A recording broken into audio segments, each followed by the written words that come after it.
Welcome back to our series on modern Indian history. In our previous video, we covered events up to 1746. We studied the Portuguese and Dutch in earlier videos, and later we looked at the French and the English from 1600 to 1746. In upcoming videos, we will cover all the important battles that took place after 1746. The Carnatic Wars, the Battle of Plassey, the Battle of Wandiwash, the Third Battle of Panipat, and the Battle of Buxar. In this video, we will focus on the reasons for the Mughal decline after 1707 and the consequential rise of 18th century regional powers in India. Understanding these developments is crucial as they are linked to all future events. Follow our playlist for the entire series and visit our website clarityofconcept.com for notes and updates on these topics. Quiz on this video content is available in our website. Attend quiz to get better clarity and remember facts that are important for the UPSC prelims and mains exam. Also join our Telegram channel for constant updates. The link is given below. Let us get started with the reasons for the Mughal decline after Aurangzeb's death in 1707. Aurangzeb ruled the Mughal Empire from 1658 to 1707, and his reign marked a significant shift toward Islamic orthodoxy, differing greatly from his predecessors like Akbar, who promoted religious tolerance. This change in policy played a major role in the empire's decline. The jizya tax had been first introduced by early Islamic rulers as a tax on non Muslims, symbolizing their protected status in a Muslim state. Akbar, in his pursuit of religious harmony, abolished the jizya in 1564. However, Aurangzeb reintroduced it in 1679 as part of his broader agenda to enforce orthodox Islamic rule. These measures were implemented in an attempt to appease the orthodox ulema and gain the support of conservative Sunni Muslims, but it alienated his Hindu subjects. Aurangzeb's religious orthodoxy, including the destruction of Hindu temples like the Vishwanath temple in Varanasi and his prohibition on new temple construction, outraged Hindu communities, especially the Rajputs, who were long standing Mughal allies. His exclusion of Hindus from key administrative and military roles deepened the divide, as it sharply contrasted with Akbar's earlier inclusiveness. Aurangzeb's interference in Rajput affairs sparked a Rajput rebellion. This further weakened Mughal control in Rajasthan. Aurangzeb's military campaigns, particularly in the Deccan, included the successful annexation of Bijapur and Golconda, but at a great financial cost. His prolonged war against the Marathas depleted the empire's resources over decades of conflict. Aurangzeb's policies aimed at securing support from conservative Islamic factions ultimately alienated key allies and overburdened the empire's military and finances. By the time of his death in 1707, the Mughal Empire was significantly weakened and fragmented, setting the stage for its eventual decline. After Aurangzeb's death, the Mughal Empire declined rapidly, with weak successors unable to maintain control over the vast territories. Continuous wars of succession, poor governance, and factional court politics allowed regional powers to declare independence, which these rulers failed to subdue.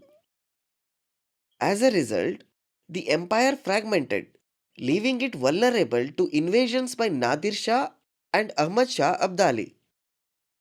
However, historian T.G.P. Spear argued that it was not merely weak rulers but the internal weaknesses of Mughal institutions that caused the empire's decline, stating there was no dearth of able personalities in 18th century India, but rather that These leaders were preoccupied with self-interest and did little for the empire.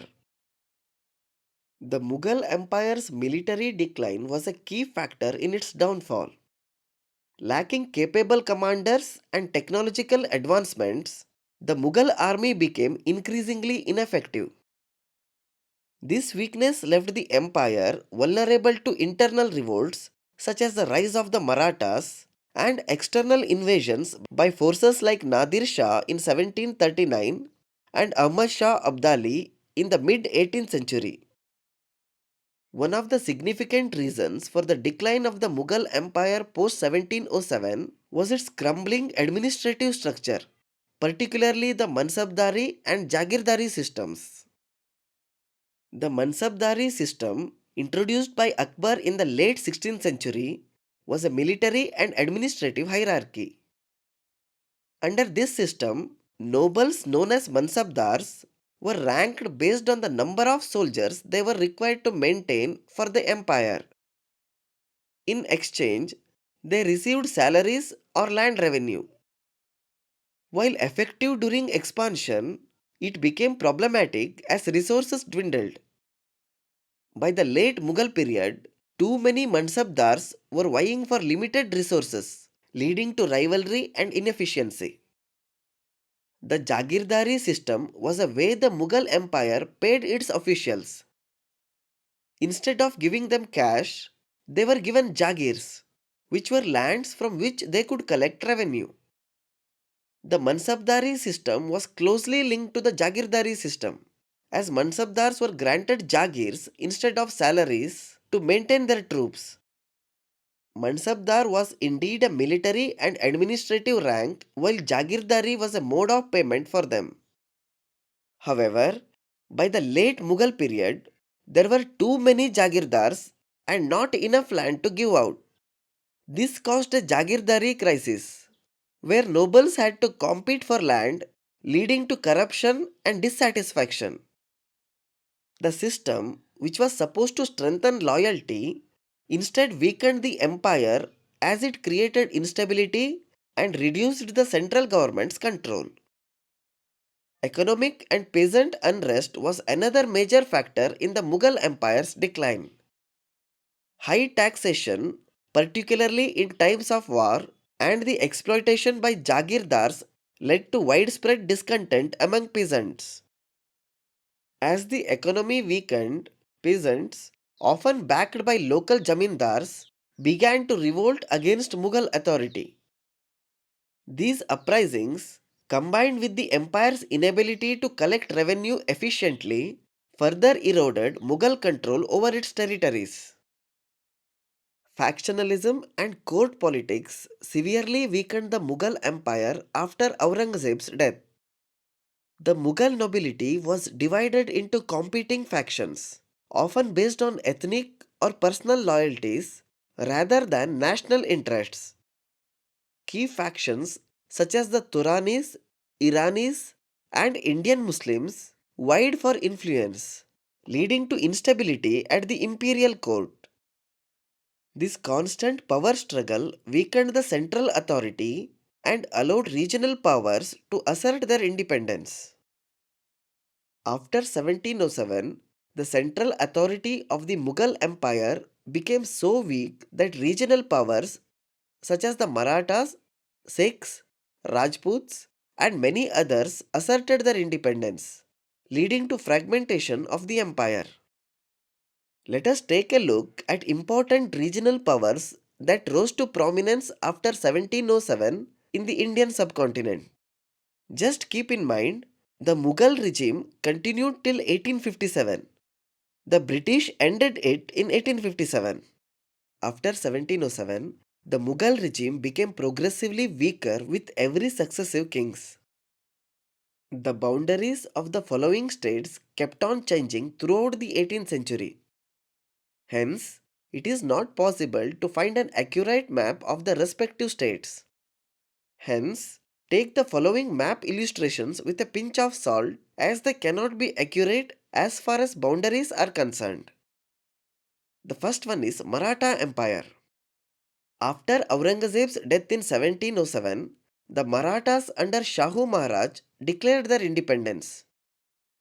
Though the Marathas had been a significant force under Shivaji, who established the kingdom in 1674, their true expansion began after 1707.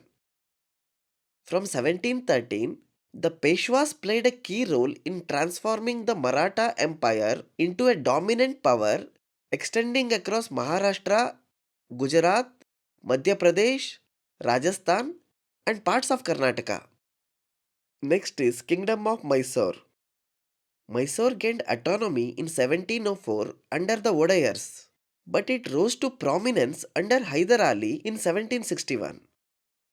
Covering southern Karnataka and parts of Tamil Nadu and Kerala, Mysore became a dominant force after Hyder Ali took control, especially during the Anglo-Mysore Wars under both Hyder Ali and Tippu Sultan in the late 18th century.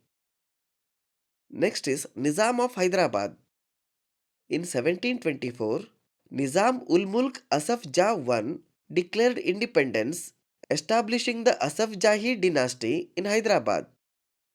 Spanning Telangana, parts of Maharashtra, Andhra Pradesh, and Karnataka, Hyderabad became a major power in the Deccan. The Nizams maintained their influence well into the British colonial period. Next is Awadh. In 1722, Sadat Khan established Awadh's autonomy in Uttar Pradesh, with Lucknow as its capital. Next is Bengal. Bengal gained near independence under Murshid Quli Khan in 1717, shifting the capital to Murshidabad. The region, which included Bengal, Bihar, and Orissa, flourished economically. Next is Rohilkhand.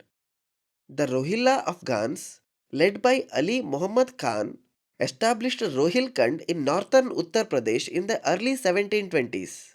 And then there were Cooch Behar and Sindh, which also established themselves in 18th century. And later in 1799, the Sikh Empire was formally unified under Maharaja Ranjit Singh, with Lahore as its capital. And then there was Carnatic region, which became independent in 1692. This was a very important region as French and British fought here fiercely. We shall study Carnatic region in much detail in upcoming videos. This is all about this video. We understand that it is difficult to remember all facts and points. That is why we are launching quiz for each video on our website. The link is given below. Read explanations even if you don't know the answer. Subscribe to our channel Clarity of Concept. Join our Telegram channel for constant updates. Stay tuned for next videos in the series.